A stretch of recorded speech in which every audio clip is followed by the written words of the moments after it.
Hello, नमस्कार. निवास किचनमध्ये आपले स्वागत आहे. मी आज तुम्हाला बनवून दाखवणार आहे या ठिकाणी शेपूची भाजी.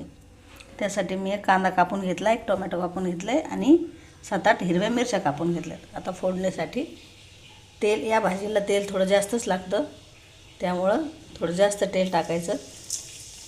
फोडणीला जिरे टाकायचे.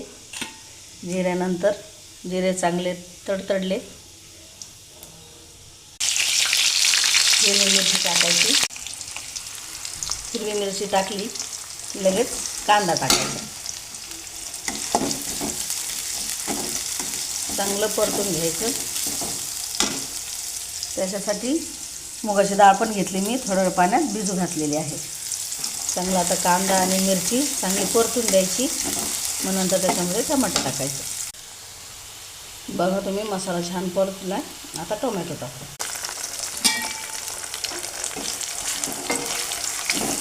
टोमॅटो छान परतला की थोडंसं त्याच्यात मीठ टाकून घ्या. मीठ टाकल्यानंतर मुगाची डाळ टाकायची, नंतर भाजी टाकायची.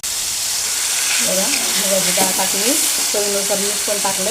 आता भाजी करून बघा, चांगलं डाळ भाजी सगळं व्यवस्थित मिक्स करून घेतलं आहे. आता याला 15 मिनटं शिजू द्यायचं. थोडं अर्धा ग्लास पाणी टाकायचं आणि शिजू द्यायचं. बघा, किती छान शिजली भाजी. मस्त अशी भाजी शिजवून घ्यायची आणि गरम गरम भाकरी सोबत किंवा शिळ्या भाकरीसोबतसुद्धा तुम्ही खाऊ शकता. बरं, आवडली तर लाईक करा, कमेंट करा. कमेंट करून मला नक्की कळवा. तुम्ही अशी भाजी बनवून बघा. आवडली तर मला सांगा.